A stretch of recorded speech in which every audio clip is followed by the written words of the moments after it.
জগন্নাথ দেবের 7টি অজানা রহস্য জানলে শিহরিত হবেন। জগন্নাথ দেব নামটা শুনলেই চোখের সামনে ভেসে ওঠে পুরীর সেই মহান মন্দির, রথযাত্রার জোয়ার আর ভক্তির সাগর। কিন্তু এই ভগবানের সঙ্গে জড়িয়ে আছে এমন কিছু রহস্য যা আজও মানুষের কাছে অজানা। নবকলেবর বা জীবন্ত রূপের পরিবর্তন। নবকলেবর হল পুরনো মূর্তিকে সমাধিস্থ করে নতুন মূর্তি তৈরি করা হয়, কিন্তু এই কাজ করা হয় সম্পূর্ণ চোখ বন্ধ করে। শুধু নির্দিষ্ট কিছু পুরোহিতেরই অধিকার আছে এই কাজে।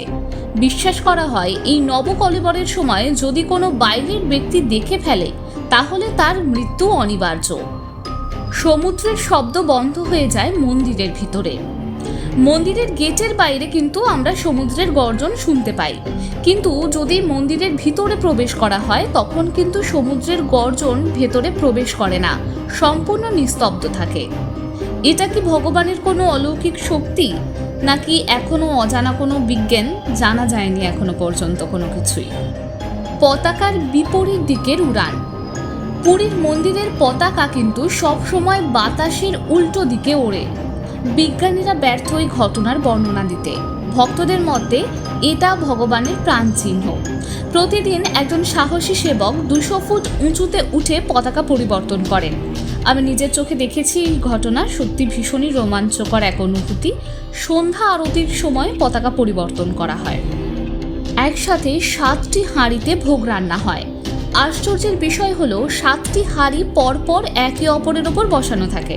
তবে অদ্ভুত ব্যাপার হচ্ছে সবথেকে ওপরে যে হাঁড়িটা থাকে সেই হাঁড়িতেই আগে রান্না শেষ হয়ে যায়, যা প্রায় অসম্ভব। ভক্তদের মতে ভগবান কি নিজেই রন্ধন করেন? নীলমাধবের আসল মূর্তি কেন জগন্নাথ দেবের হাত পা পুরো তৈরি হয়নি? ইন্দ্রদ্যুম্ন রাজা স্বপ্ন দেখেছিলেন এবং মন্দির নির্মাণ করাতে চেয়েছিলেন, কিন্তু যখন মূর্তি তৈরি হচ্ছিল তখন বিশ্বকর্মা জগন্নাথ, বলরাম এবং সুভদ্রা দেবীর মূর্তি তৈরি করছিলেন। তখন রাজা কাজ শেষ হওয়ার আগেই সেই ঘরে ঢুকে পড়েছিলেন। তাকে বারণ করা হয়েছিল, কিন্তু তিনি আর ধৈর্য ধরে রাখতে পারেননি, তাই আর বাকি কাজ সমাপ্ত করা হয়নি। ওইভাবেই মূর্তির এখনো পুজো করা হয় পুরীর মন্দিরে। সুদর্শন চক্রের অলৌকিক শক্তি। চক্রটি সবসময় ভক্তদের দিকেই থাকে রাখা। এই চক্রের নির্মাণ করা হয়েছে অষ্টধাতু দিয়ে, 8টি ধাতুর সংমিশ্রণে। যদি কোনো দিন এই চক্র পড়ে যায় তাহলে পুরী শহর পুরোপুরি রূপে ধ্বংস হয়ে যাবে, এমনই বিশ্বাস আছে সেখানকার মানুষের। মহাপ্রসাদের রহস্যময়তা।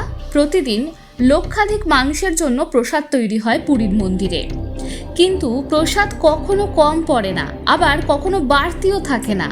একদম সঠিক পরিমাণে প্রসাদ তৈরি হয় প্রতিদিন। এই অদ্ভুত ঘটনাগুলি আমাদের মনে করিয়ে দেয় ভক্তি যেখানে আছে সেখানে ভগবানের আশীর্বাদও অফুরন্ত।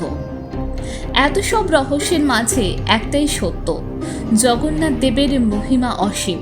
যদি ভিডিওটি ভালো লেগে থাকে অবশ্যই লাইক, কমেন্ট আর সাবস্ক্রাইব করতে ভুলবেন না। জয় জগন্নাথ।